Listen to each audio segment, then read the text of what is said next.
दूसरे के साथ, यानी क्या कह रहे हैं चारों वाद शिक्षा के विभिन्न पक्ष में। ठीक है, तो यहाँ चारों वाद को हम एक साथ लेके चल रहे हैं। गुड मॉर्निंग, आज का मेरा क्लास चारों वाद को एक साथ लेके चल रहे हैं। तो सबसे पहली बात, हमने पिछले जो है क्लास में आपसे शिक्षा के चारों वाद ने इसकी शुरुआत किसने की।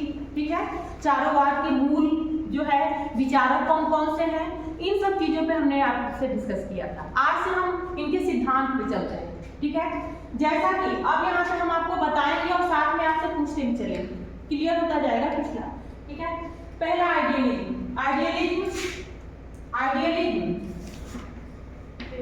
प्लेटो द्वारा दिया गया विचार था। आइडियलिज्म, आइडिया, विचारवाद कहता है। अभी हमने पिछला क्लास में आपको बताया था विचार, आइडिया मतलब विचार।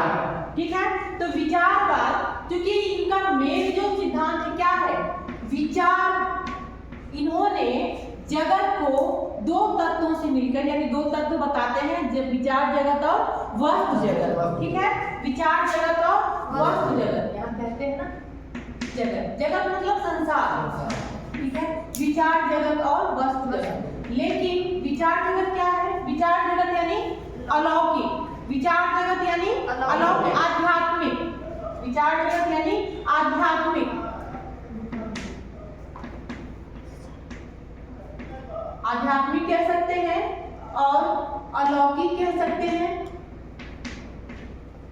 वस्तु जगत यानी भौतिक, ठीक है, या लौकिक, लौकिक भी कहेंगे, लौकिक ही सही है। लौकिक मतलब कि जो यह प्रत्यक्ष है, जो भौतिक संसार है उसको कहा है। इन्होंने, हमने कहा था कि विचार, क्योंकि इनका आइडियलिज्म में विचार पर ही इनका सिद्धांत है, तो यह विचार जगत को ही सत्य मानते हैं और विचार को ही, विचारों से ही इस जगत की रचना मानते हैं। इसलिए वास्तविक क्या है इनकी नजर में, विचार है। ठीक है, तो विचार, इसीलिए इनके सिद्धांत को आध्यात्मिकतावादी या अध्यात्मवाद, विचारवाद, आदर्शवाद और एक और बात कही जाती है मनवाद। इन्होंने मन को शरीर की अपेक्षा मन को सत्य माना है। ठीक है, और आदर्श की अपेक्षा विचारों को सत्य माना। ठीक है, विचार को शुद्ध मानते हैं, उसकी जो है परिशुद्धता यानी उसकी बात करते हैं। ठीक है, आदर्श की अपेक्षा विचार को और शरीर की अपेक्षा मन को, इसीलिए इन्हें मनवाद भी कहते हैं। हमने नाम बताया, नाम बताया आप लोगों को, मनवाद, मान्यवाद और अध्यात्मवाद, आदर्शवाद, विचारवाद, इन सब उपनामों से भी इसको जानते हैं। क्यों? क्योंकि इनके सिद्धांत में वैसी बातें कही गई है। तो पहली बात क्या आ जाता है, पहला सिद्धांत क्या आ जाता है इनका, कि यह क्या है, आदर्शवाद, यानी कि यह शरीर की अपेक्षा क्या कहते हैं, मन की को महत्व देते हैं, अपेक्षा मन को। ठीक है, मन मतलब माइंड, मन मतलब जो हमारे अंदर है। ठीक है,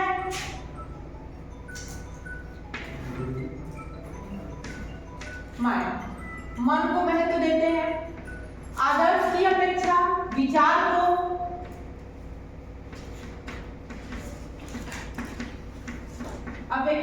विचार को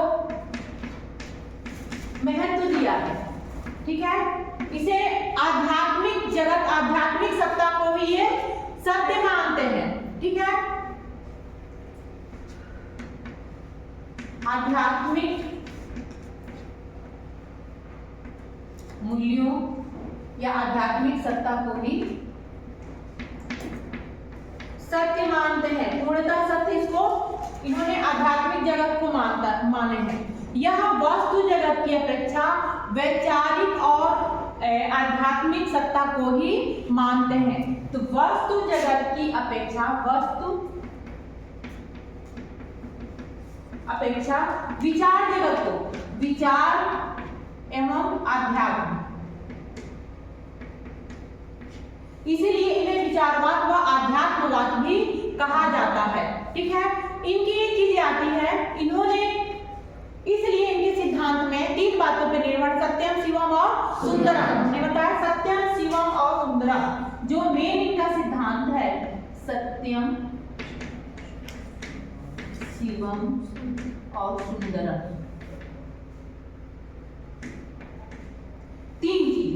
जो है सत्य, शिव और सत्यम, शिवम और सुंदरम, इन तीनों चीजों पर इनके तत्व छिपे हैं। इनका मेन तत्व क्या है?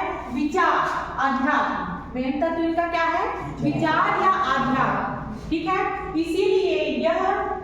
इसीलिए इन्होंने आदर्शवादी विचारक ईश्वर को मानते हैं। ईश्वर परम जो सत्ता है जिससे जो है सृष्टि बनी है। ठीक है, विचारों से सृष्टि बनी है। विचार की जो परम जो वो है तत्व क्या है? ईश्वर। सृष्टा आत्मा जो मन को आत्मा कहा, इन्होंने मन को आत्मा कहा है। परमात्मा इन सारी चीजों पे, इसीलिए इन्हें आध्यात्मिकता पे ये विशेष बल देते हैं। इन सब चीजों को ये मानते हैं। ठीक है, और भौतिक शरीर को या भौतिक चीजों को या नहीं मानते हैं, मतलब मानते तो है लेकिन उसकी अपेक्षा विचार से सृष्टि की रचना मानते हैं। भौतिक जगत क्या है? नश्वर है, यानी ना वो नश्वर है, वो उसकी कोई जैसे अस्थायित्व तो नहीं है। जो इनके नजर में, इनके विचार से जो सत्य है, जो अटल सत्य है, जिसको कभी नश्वर नहीं है, वह क्या है? विचार। वह क्या है? विचार। जिससे कि इसीलिए पर ब्रह्म और पर ब्रह्म की बात करते हैं। जो एक तरह से कहा है ना इन्होंने कि मन जो होता है, मन की जब वो होती है, मन जो है वह उसकी जो चरम जो सीमा क्या है, वह मन क्या है? एक तरह से वो भी एक हमारा ईश्वर की एक रूप, एक अंश है। ठीक है, इनकी नजर में इसीलिए इन्होंने भौतिकवादी विचार को या भौतिकता पे इनका बल नहीं है। इनका मेन जो फोकस है वो अध्यात्म, इसलिए अध्यात्मवादी विचारक है, अध्यात्मवादी से कहते हैं। ठीक है, आदर्शवाद। अगला हम रियलिज्म चलते हैं। रियलिज्म मतलब कि यथार्थवाद। हम इसको हटा दें, फिर अगली चीजें इसमें हम दर्शाएगा हिंदी सिद्धांत पढ़ा रहे हैं। रियलिज्म, क्योंकि रियलिज्म ही रियल है। रियल मतलब वास्तव। रियल मतलब वास्तव। रेज अगर कहते हैं हम लैटिन भाषा के, ग्रीक भाषा के रेज का है ना, रेज आ रही है, तो रेज का मतलब ही क्या हुआ? वास्तु। तो इस तरह से वास्तववाद, वस्तुवाद, यथार्थवाद के नामों से जानते हैं।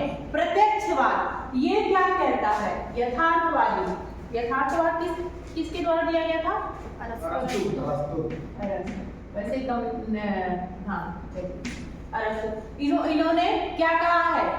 यह विचार, इस जगत की रचना दो तत्वों से मिलकर हुआ है, विचार जगत और वस्तु जगत, लेकिन सत्य वही है जो प्रत्यक्ष है। इसलिए विचार जो है, वस्तु क्या है? सत्य है। पदार्थ जो है वो सत्य है, भौतिक सत्य है। इन्होंने वस्तु एवं विचार को माना है किसकी रचना? जगत की रचना। जगत की रचना, सृष्टि की रचना। जगत मतलब सृष्टि, यूनिवर्सल है ना। यूनिवर्स की रचना किससे हुई है? इन दोनों तत्वों से हुई है, लेकिन वस्तु जगत ही सत्य है। इसीलिए इन्होंने इसको क्या कहा है?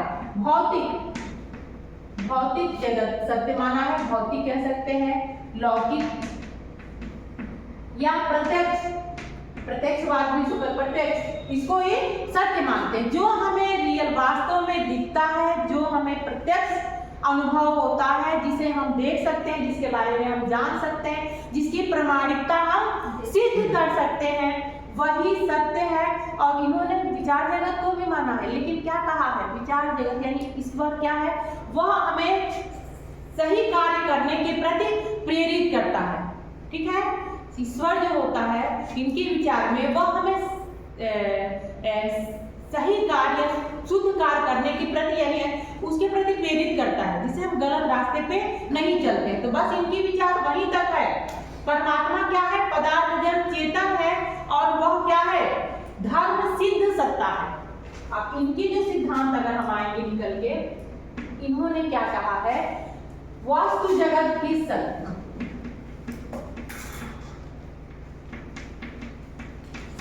ठीक है।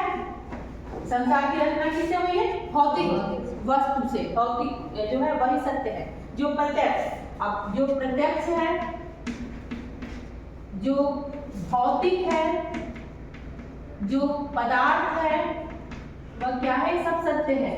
वही सत्य है जिसको हम इंद्रियों के माध्यम से देख सकते हैं, उसको हम ज्ञान प्राप्त कर सकते हैं, जिसकी प्रामाणिकता हम सिद्ध कर सकते हैं।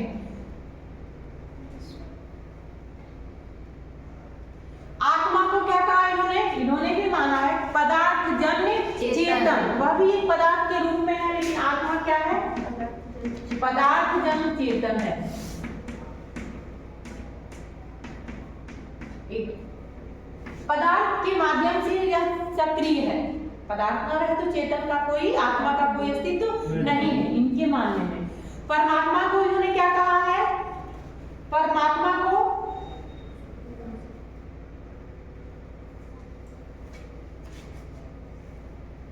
धर्म सिद्ध सत्ता,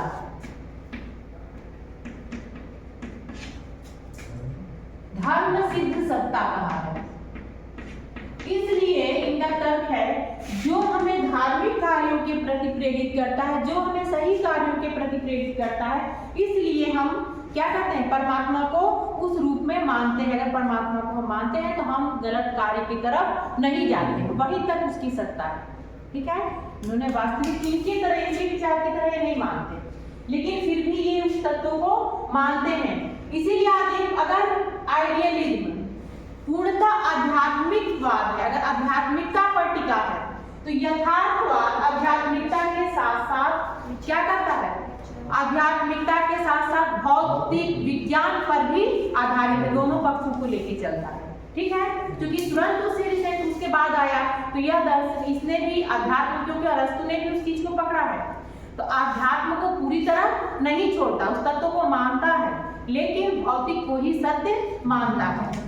ठीक है, अब मनुष्य को कहता है कि जो है ईश्वर द्वारा बनाया गया सर्वश्रेष्ठ, एक तरह से सर्वश्रेष्ठ मानव को सर्वश्रेष्ठ बनाया है ईश्वर ने, कि सबसे श्रेष्ठ जीव के रूप में ईश्वर ने मानव को बनाया है।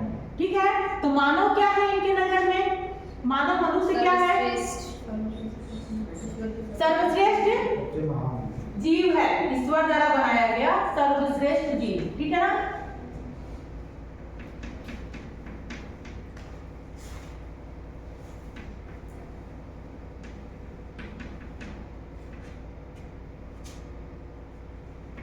मानव के रूप में, है ना, निर्मित किया है, सर्वश्रेष्ठ जीव कह सकते हैं।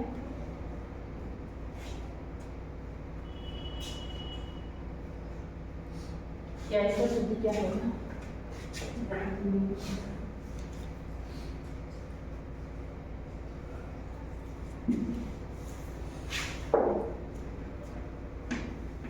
मनुष्य संसार का सर्वश्रेष्ठ जीव,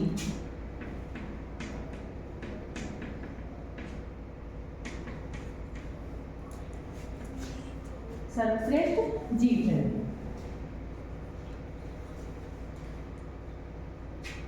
ये हो गया। इन्होंने एक और बात कही है,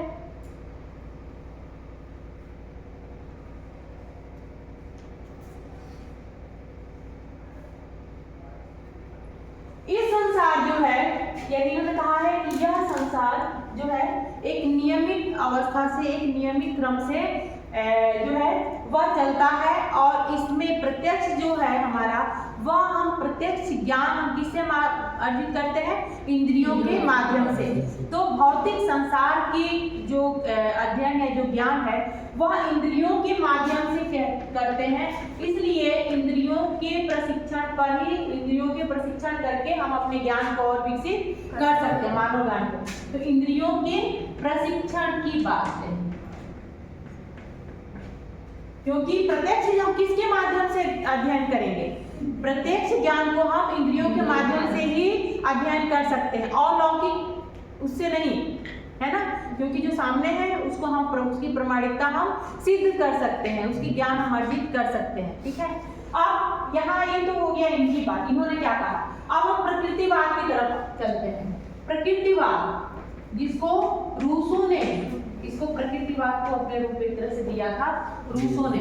ठीक है, देखा जाए तो कमेनियस भी इसके प्रकृतिवाद के जनक कहे जाते हैं, हर्बर्ट कह जाते हैं, लेकिन रूसो ने प्रकृतिवाद को एक तरह से विकसित किया था, उसको नए रूप में उसको प्रेजेंट किया था। तो प्योर जो प्रकृतिवादी विचारक थे वो कौन थे? रूसो थे। ठीक है, अब हमने प्रकृति, यहाँ पे वस्तु और विज्ञान दोनों की बात की है ना, यहाँ पे वस्तु और विज्ञान यानी कि आध्यात्म और विज्ञान दोनों ही जुड़ा है। अब हम जब प्रयोजन प्रकृतिवाद की तरफ जाते हैं, नेचुरलिज्म, इनका टोटल विज्ञान पर आधारित है। ठीक है, क्योंकि ना ईश्वर को मानते हैं, ना सृष्टा को मानते हैं, ना सृष्टा को मानते हैं, ना आध्यात्म को मानते हैं, ना कोई इस प्रकार के कोई भी ऐसी सत्ता को नहीं मानते हैं। इनके अनुसार प्रकृति ही सब कुछ है। ठीक है ना, प्रकृति जन सत्ता ही सबसे है, अन्य कोई नहीं, प्रकृति। ठीक है, इन्होंने भौतिक जो है पदार्थ, भौतिक चीज यानी प्राकृतिक चीजों को जो प्रकृति के द्वारा निर्मित है, इस संसार जगत का निर्माण किससे हुआ है? प्रकृति के माध्यम से हुआ है। ठीक है, ये प्राकृतिक नियमों को ही मानते हैं, नियमों को। ये सामाजिक, हाँ, भौतिक, प्राकृतिक, पदार्थ, जन्म, इन सब चीजों को ये मानते हैं जो प्रत्यक्ष है। यह क्या हम बता रहे थे? हाँ, इस सामाजिक नियम, सामाजिक बंधनों को नहीं मानते। ठीक है, प्रकृतिवादी सामाजिक नियम एवं सामाजिक बंधनों को नहीं मानते। ठीक, क्योंकि ऐसा इनका नहीं है, प्रकृति को ही सब कुछ मान रहे हैं।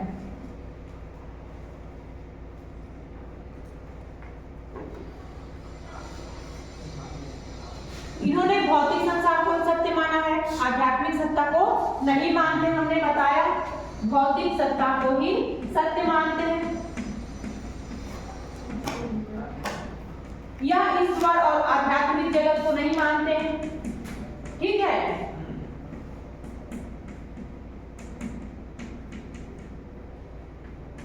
टोटली क्या है? विज्ञानवादी कहा जाता है। इसीलिए ना इनको कहा गया ना कि प्रकृतिवादी जो है टोटल आइडियलिज्म के विपरीत है, जहाँ अध्यात्म को सब कुछ मानता है, ईश्वर सिस्टम और ईश्वर आत्मा परमात्मा है ना, ब्रह्म पर ब्रह्म को मानता है, वहीं प्रकृतिवादी इन सब चीजों में विश्वास नहीं करते, टोटल प्रकृति को ही सब कुछ मानते हैं। ठीक है, इसलिए शिक्षा भी वो क्या कहते हैं? प्रकृति के माध्यम से दिया जाए। ठीक है, शिक्षा नहीं मानते प्रकृति के में व्यक्ति की नैसर्गिक शक्तियों का यानी उनकी अंतर्निहित शक्तियों का एक स्वतंत्र रूप से जो विकास होता है, एक स्वतंत्र रूप से उनको विकसित करने का जो अवसर दिया जाता है, यानी छात्रों को, बच्चों को, बालकों को प्रकृति के गोद में स्वतंत्र रूप से छोड़ दिया जाए और उनकी नैसर्गिक शक्तियों का, उनके नैसर्गिक क्षमताओं का विकास प्रकृति के माध्यम से स्वतंत्र रूप से हो। इसलिए शिक्षक को भी ये स्थान नहीं देते, इनका गौण स्थान है, यानी कि ये प्रकृति के माध्यम से ही छात्र सीख सकता है और उसी के अनुसार, नियमों के अनुसार वो अनुशासन में रहे, उसी के नियम के अनुसार का पालन करे, यही अनुशासन है उनके लिए। ठीक है, शिक्षा में तो शिक्षा पे बल देते हैं, लेकिन औपचारिक शिक्षण संस्थानों पर नहीं बल देते हैं ना, औपचारिक शिक्षण संस्थानों का विरोध करते हैं प्रकृतिवादी। ठीक है, यानी शिक्षण संस्थानों का समय सारणी का, जब बच्चा अपने मन से सीखेगा तो वहाँ समय सारणी टाइम टेबल का कोई महत्व ही नहीं है, क्योंकि वो स्वतंत्र है, अपने अनुसार सीखेगा। तो सबकी अपनी अपनी शक्तियां हैं, सबके अंदर अलग क्षमताएं हैं, अलग योग्यता है, अपने अनुकूल सीखेगा। तो यहाँ ना विद्यालय शिक्षण संस्थानों को महत्व देते हैं, ना वो समय सारणी को महत्व देते हैं, ना शिक्षक, उनका अपना खुद वो अपनी क्षमता और अपनी योग्यता के अनुसार उन्हें विकसित होने का अवसर दिया जाए। ठीक है, प्रकृति के माध्यम से खुद उनके अनुसार सीख सकते हैं। चौथा आता है प्रयोजनवादी, प्रेगमेटिज्म। प्रयोजनवाद हमने बताया था, इसका किसने शुरुआत की थी? विलियम जेम्स और सीपी पियर्स ने। ठीक है ना, पियर्स ने, लेकिन इसको पुनः विकसित होने का अवसर किसने दिया था? जॉन डेवी ने। इसीलिए जॉन डेवी को प्रयोजनवादी विचारक कहते हैं।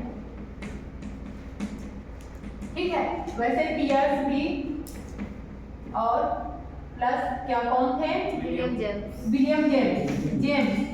ठीक है, डीवी। अब प्रयोजनवादी विचारक एक ऐसे विचारक हैं इन्होंने अब इतना 3 हमने पढ़ा, किसी ने अध्यात्म पे बल दिया, किसी ने अध्यात्म और दोनों पे बल दिया, और किसी ने टोटल विज्ञान पर बल दिया। इन्होंने समाज को कोई स्थान नहीं दिया। लेकिन प्रेगमेटिज्म जो है या प्रयोजनवादी विचारक जो है, इन्होंने ईश्वर को तो नहीं माना, ये आधुनिकेतर का नए विचार के रूप में उभर गया है। इन्होंने विज्ञान को स्थान दिया प्लस समाज को भी स्थान दिया, क्योंकि मानव जीवन को सुखी बनाने के लिए, मानव जीवन को सुखी बनाना तो सबका है, इनका सुख कैसे है, इनकी मुक्ति की प्राप्ति करके ईश्वर में आत्मा विलीन हो जाना, ठीक है ना। तो मानव जीवन को सुखी बनाने के लिए अध्यात्म को पकड़ के चले, वही शुद्ध है। लेकिन इनके विचार में भौतिक संसार में सुख रह ज्ञान प्राप्त करके सुखी हो सकते हैं। प्रकृतिवादी कहते हैं हम जीवन को अपने सुखी बना सकते हैं प्रकृति के गोद में, प्राकृतिक माध्यम से हम ज्ञान अर्जित करके। लेकिन प्रयोजनवादी कहते हैं कि मानव जीवन को सुखी बनाने के लिए हमारे सुख का मतलब तभी होता है जब हम समाज में उस सुख का अनुभव करें, उस सुख को बांटें, उसमें खुशी मनाएं। तो जीवन को सुखी बनाना इनका भी लक्ष्य है, लेकिन यह समाज को मानते सामाजिक नियमों के अनुसार व्यक्ति के बालक के संपूर्ण जो है उसके व्यक्तित्व का विकास हो सके, इसलिए समाज से अलग होकर हमारा जो है हमारे कला कौशलों का या हमारे जो है गुणों का विकास नहीं हो सकता। इसलिए प्रयोजनवादी जो है यह समाज की पूरी तरह से जो है वह महत्व देते हैं, ठीक है। बच्चों के मनोवैज्ञानिक प्रयोजनवादी जो विचारक थे, इन्होंने मनोविज्ञान पर विशेष बल दिया है। इसीलिए इनकी शिक्षण जो इनके सिद्धांत है कि संसार भौतिक संसार ही सत्य है, ये भी मानते हैं, आध्यात्मिक जगत को नहीं मानते हैं। हम लिख नहीं रहे हैं, आप लोग को लिखवाए हैं, भौतिक जगत को ही सत्य मानते हैं, ये तो पहले भी आपने जाने हैं। आध्यात्मिक जगत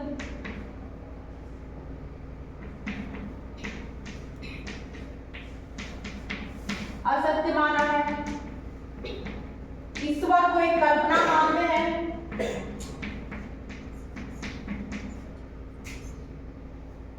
कल्पना मान जो हमारे मन की मानव की कल्पना है, ठीक है, उसको नहीं मानते हैं।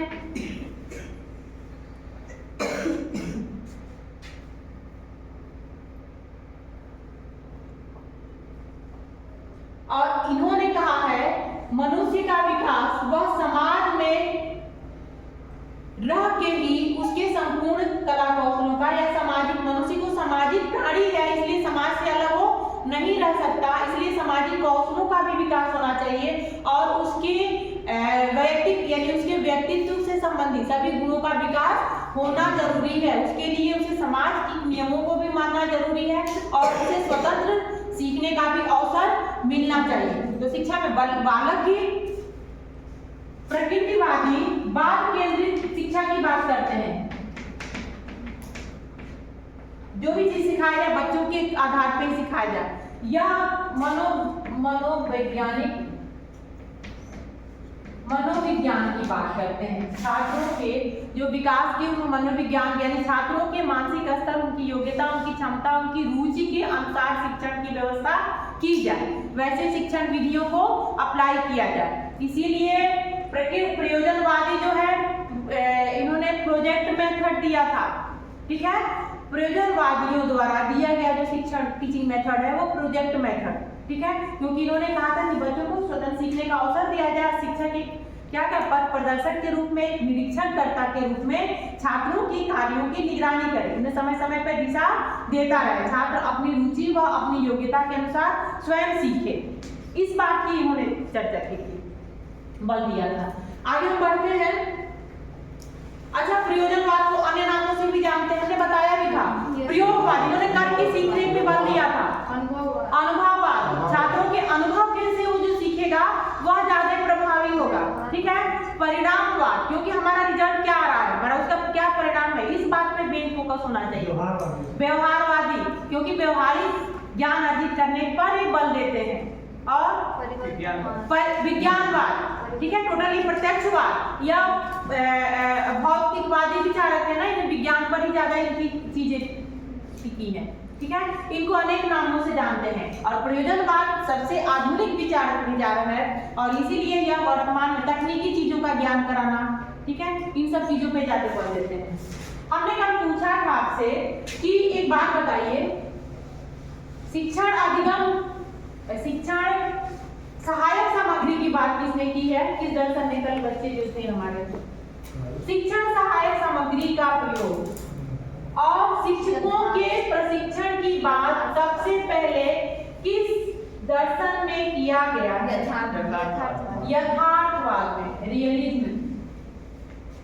ठीक है, यथार्थवाद में सबसे पहले शिक्षकों के प्रशिक्षण की बात कही गई है और टीएलएम की बात, शिक्षण अधिगम सहायक सामग्री की बात की गई है, टीचिंग लर्निंग मटेरियल की बात, क्योंकि प्रत्यक्ष चीजों को दिखाकर बच्चे को हम अच्छे से सिखा सकते हैं। ठीक है, यहाँ तक हमने। अब इस शिक्षा के उद्देश्य हमने चारों वादों में जैसे इनके विचार है वैसे इन्होंने शिक्षा का भी बल दिया है। जैसे आदर्शवादी कहते हैं शिक्षा क्या है? आध्यात्मिकता की प्राप्ति।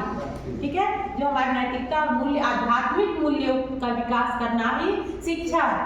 ठीक है, प्लेटो के विचार से। यथार्थवादी क्या कहते हैं? यथार्थवादी ज्ञान जो है, शिक्षा हमारे क्या किस लिए है? जीवन को सुखी बनाने के लिए। ठीक है ना, इंद्रिय हमारे ज्ञान क्या है? इंद्रियों का प्रशिक्षण या जीवन, जो हमारे जीवन को, यानी ज्ञान किस लिए है? ज्ञान क्या है? जीवन के लिए ही ज्ञान है। शिक्षा किस लिए है? हमारे जीवन के लिए, हमारे लिए शिक्षा है, न कि शिक्षा के लिए हम है। ठीक है, इसीलिए इन्होंने कहा है कि शिक्षा प्राप्त करना यानी हमारे जो है हमारे व्यक्तित्व का विकास करना, हम अच्छे से अच्छे जीवन जी सके, बेहतर से बेहतर जीवन को अपने सुखमय बना सके, इसलिए शिक्षा है। ठीक है, वहीं पे जैसे जैसे इन्होंने प्रकृतिवादी क्या कहते हैं? प्रकृतिवादी अंतःशक्तियों का बाह्य जीवन में समन्वय स्थापित करना ही शिक्षा है। कहा ना, बालक के जो है नैसर्गिक गुणों का विकास करने के लिए उसे स्वतंत्र छोड़ दिया जाए प्रकृति के गोद में। तो अंतःशक्ति, अंतर जो हमारे अंदर जो शक्ति है, जो हमारी आंतरिक जो गुण है, जो विशेषताएं हैं, उन शक्तियों का और बाहरी जीवन, जो बाह्य जीवन है यानी प्रकृति, बाह्य जीवन मतलब प्रकृति, नेचर, उनमें समन्वय स्थापित करना ही शिक्षा है। ठीक है, कैसे है सामंजस्य? उन्होंने समाज की बात नहीं की, बाह्य यानी पर्यावरण की, प्रकृति की। ठीक है, उनमें सामंजस्य स्थापित करना। वही प्रयोजनवादी क्या कहते हैं? प्रयोजनवादी कहते हैं कि जो समाज में हम कुशल पूर्वक रह पाए, ज्ञान हमारा क्या है? हमारे व्यक्तित्व के विकास के साथ साथ समाज में हमें सही से समायोजन करना सिखाए, वही शिक्षा है। विषम परिस्थितियों में हम कैसे अपने आप को कैसे सामंजस्य कर पा रहे हैं, समाज में कैसे उसके अनुकूल या समाज को उसको अनुकूल बनाते हैं, इस तरह के समायोजन स्थापित करना ही शिक्षा है। तो चारों के विचार अलग अलग है। अब इनके विचार के अकॉर्डिंग इनके जो एम्स भी है, शिक्षा के उद्देश्य भी। अगला हमारा शिक्षा के उद्देश्य,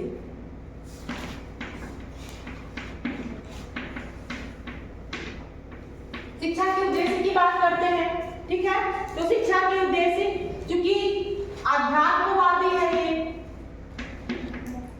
अध्यात्मवाद की बात करता है, तो क्या कहेगा? आध्यात्मिकता की प्राप्ति करना। देखिए, शरीर स्वस्थ रहेगा तो शारीरिक विकास तो होगा ही, विकास, मानसिक विकास, विकास है ना, आध्यात्मिक विकास,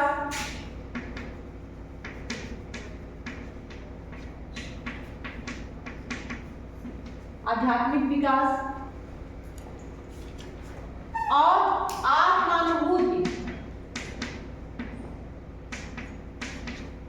आत्मानुभूति, भौतिक जगत से मुक्ति, ये कहते हैं ना।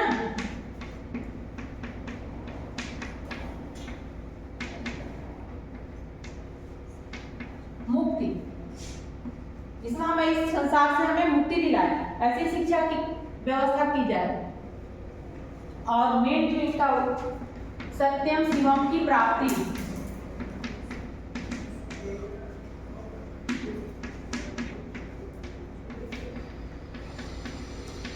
ठीक है, ये सारे विकास शिक्षा के उद्देश्य इन्होंने बना है। यहाँ पे हम जब आते हैं यथार्थवादी शिक्षा का, अब इनके शिक्षा की जो मीनिंग है उसी के अकॉर्डिंग इनका उद्देश्य भी है, शिक्षा के अंश भी है, ठीक है। तो इनका जीवन मनुष्य को सुखी बनाने के लिए उनके इंद्रियों का प्रशिक्षण पे ये विशेष बल देते हैं। ये सारे तो इनके भी हैं, ये सारे विकास, मानसिक विकास, शारीरिक विकास, क्योंकि शारीरिक हम फिट रहेंगे तभी हमारी इंद्रियां भी स्वस्थ रहेंगी ना। इंद्रियों के प्रशिक्षण पे विशेष बल देते हैं।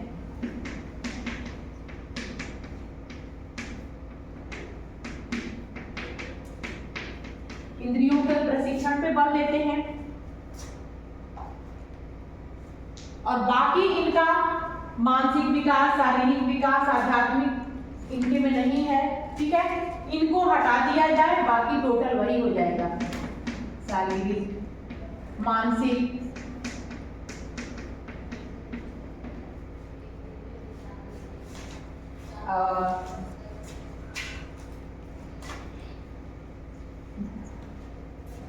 इनके में एक और जुड़ जाता है वैज्ञानिक दृष्टिकोण,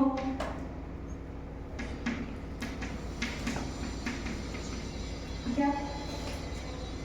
इंद्रियों के प्रशिक्षण पे बल, क्योंकि इन्होंने कहा ना टीएलएम का प्रयोग किया है यथार्थवादियों ने, ठीक है। इन्होंने व्यवसायिक प्रशिक्षण की भी बात की है,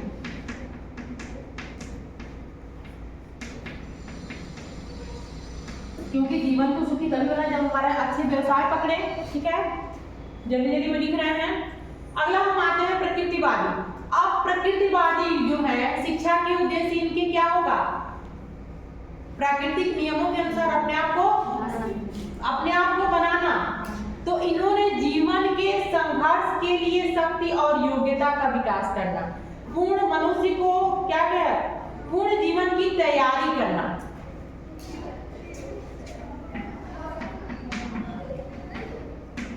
जीवन की तैयारी हम कैसे करते हैं, हमारा पूर्ण जीवन कैसे तैयार होगा, जब हम स्वतंत्र रूप से उन सारे चीजों का, यानी स्वतंत्र रूप से हमारे अंतर्निहित शक्तियों का विकास होगा पर्यावरण के माध्यम से, वही हमारा सही मानव जीवन, सही रूप में हमारे मनुष्य जीवन के लिए तैयारी है, ठीक है। इसीलिए इन्होंने सामाजिक उद्देश्य नहीं माना है। मनुष्य को प्रकृति के अनुकूल क्या कहा है, प्रकृति के अनुकूल व्यवहार करना, मनुष्य को प्रकृति के अनुकूल या पर्यावरण के अनुकूल बनना, मनुष्य को प्रकृति के अनुकूल या पर्यावरण के अनुकूल बनना, ठीक है। वही संपूर्ण पूर्ण जीवन की तैयारी होगी।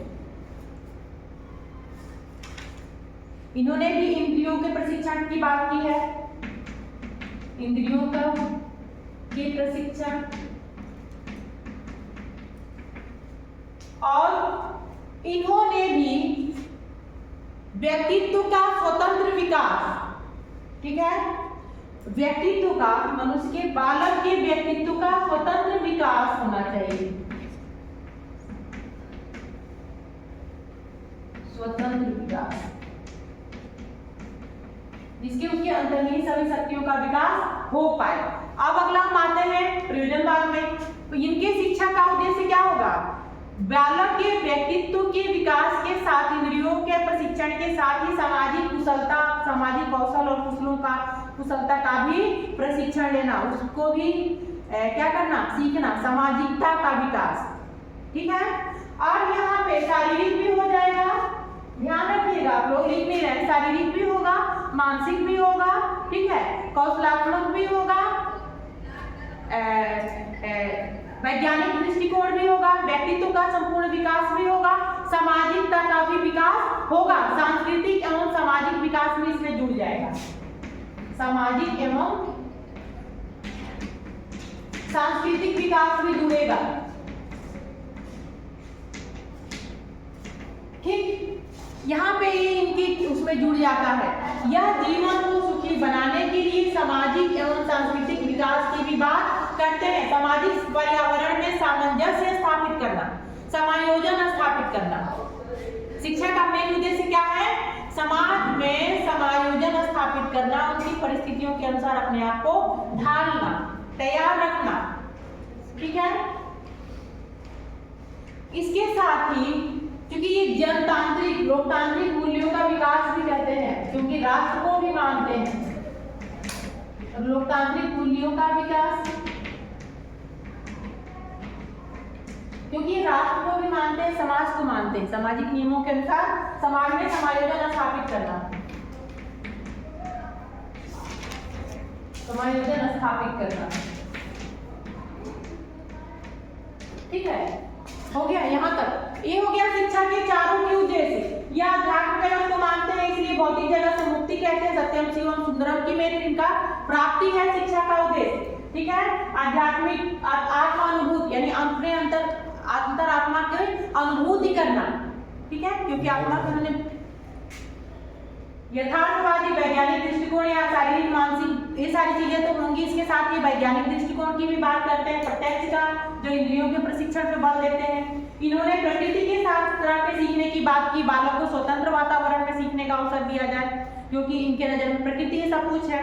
और ये समाज की भी बात करते हैं, तो हम सामाजिक नियमों और उनके अनुसार सांस्कृतिक मूल्यों का विकास और सामाजिक मूल्यों और साथ में लोकतांत्रिक मूल्यों का, क्योंकि समाज में रहेंगे तो हमें सबकी स्वतंत्रता का ध्यान रखना पड़ेगा, समानता का, भाईचारा का। ठीक है, इन सारे नियमों का हमें ध्यान रख के फिर समाज में उन सब कौशलों के विकास की बात करते हैं। ठीक है, ये सब शिक्षा के उद्देश्य आएंगे। अगला हम आते हैं, अब इसी के आधार पे इनके जो पाठ्यक्रम है, पाठ्यक्रम भी वैसे ही हो जाएगा, समझते चलिए आप।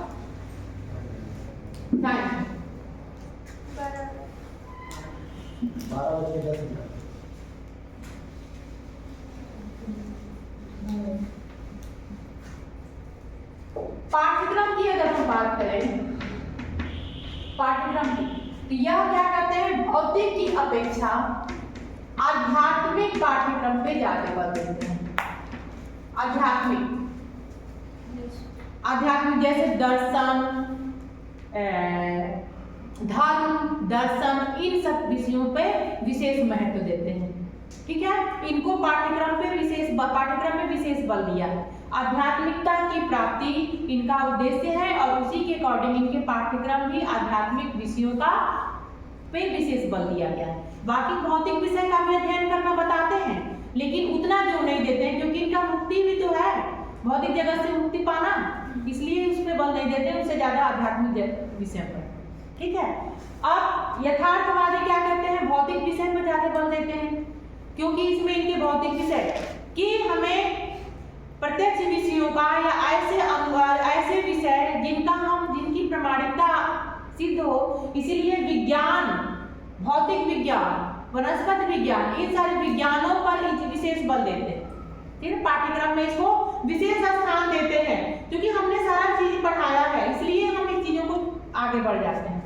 अगर कोई नया है उसको हम जोड़ते जाते हैं। जैसे यह TLM की बात करते हैं, टीचिंग लर्निंग मटेरियल, शिक्षण अधिगम सामग्री। ठीक है, जैसे यह टीचिंग जो शिक्षण सूत्र की बात करते हैं, शिक्षा में प्रत्यक्ष अगर दिखाना है तो नियमों से क्रमबद्ध, जब तक हम वैज्ञानिक क्रम में अगर नहीं हम पढ़ाएंगे तो बच्चा नहीं सीख पाएगा, इसलिए उसमें विशेष फोकस है इनका, क्रमबद्ध सिखाया जाए। यह सब शिक्षा के पक्ष में है, यानी को एजुकेशन की बात करते हैं। अध्यात्मवाद को एजुकेशन की बात नहीं करता है, उसका विरोध करता है, लेकिन यथार्थवादी को एजुकेशन की बात करते हैं। इन्होंने यौन शिक्षा की भी बात की है, दिया जाए जो है, जो हकीकत है, जो वास्तव में है, उन सारे ज्ञान को बच्चों को दिया जाए, ताकि बच्चा प्रत्यक्ष जो है वो जगत के बारे में, प्रत्येक चीजों के बारे में, जो सत्य है उसके बारे में जान सके, उसके आधार पे वो सीख सके, इसीलिए इन सबको ज्यादा महत्व दिया है। ठीक है, एक और बात कहते हैं, इस सभी विषयों को सहसंबंधित करके पढ़ाने की बात करते हैं। सहसंबंधित किससे, अन्य विषयों के साथ जोड़कर। टाइम हो गया, चलिए प्रकृतिवादी क्या कहते हैं, प्रकृतिवादी अगर इन्होंने भी पाठ्यक्रम की बात करें, यह मनोवैज्ञानिक सिद्धांतों पर आधारित इनका पाठ्यक्रम है। उन्हीं विषयों को यह प्रयोगशाली मानते हैं जिनसे छात्र जो है वह व्यवहारिक रूप से सीखे। इन्होंने सैद्धांतिक और औपचारिक शिक्षण संस्थानों की औपचारिक विषयों का विरोध किया है, खंडन किया है। ठीक है, सैद्धांतिक और व्यवहारिक चीजों का विरोध करते हैं।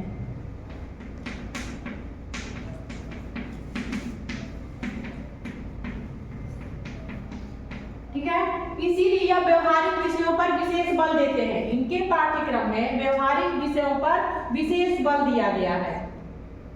अब जैसे कि शारीरिक विज्ञान, शारीरिक शिक्षा, विज्ञान, है ना, भौतिक विज्ञान, इन सारी चीजों को विशेष महत्व देते, जिसमें छात्र करके सीखे, व्यवहारिक ज्ञान जिन विषयों पर अर्जित करे उन्हीं पर एक विशेष बल देते हैं। इनके पाठ्यक्रम में उन विषयों को रखा गया है।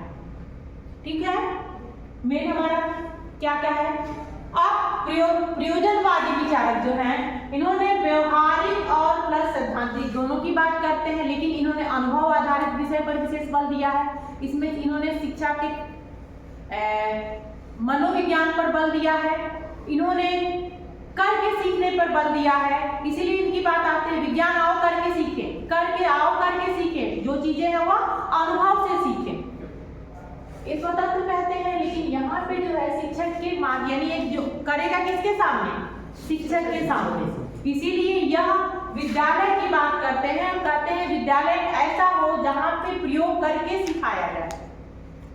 ठीक है, इसीलिए इन्होंने सारे विषयों को, या केवल प्रयोगात्मक विषय को ही नहीं, इन्होंने सैद्धांतिक विषयों को भी किया है, सामाजिक विषयों को भी इन्होंने, इतिहास, भूगोल, नागरिक शास्त्र, सामाजिक विषय को भी महत्व दिया है।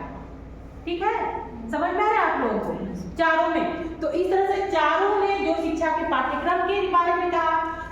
अब इनके पाठ्यक्रम के अकॉर्डिंग ही इनकी विधियां भी हैं, जैसे कि आदर्शवाद विधि कौन सा अप्लाई करता है, व्याख्यान विधि, यानी मौखिक विधि, मौखिक विधि अप्लाई करता है। ठीक है, जिसमें व्याख्यान हो गया, भाषण हो गया, प्रश्नोत्तर हो गया, उपदेश विधि, प्रश्नोत्तर विधि, है ना, इन सारी विधियों को विशेष महत्व देता है।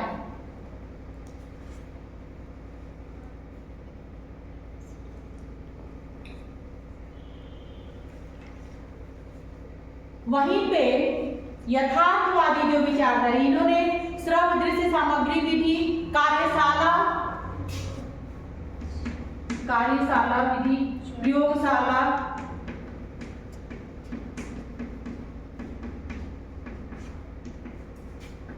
श्रव्य दृश्य सामग्री,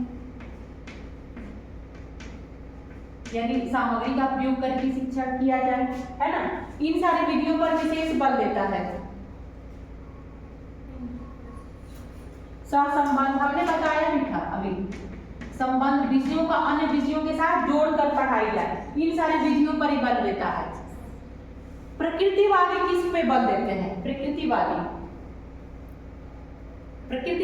का क्या है, बाल केंद्रित शिक्षा। ये तो है, बहुत अच्छी बात है, बाल केंद्रित शिक्षा ही देते हैं। बाल केंद्रित शिक्षा में क्या है, खेल विधि, है ना,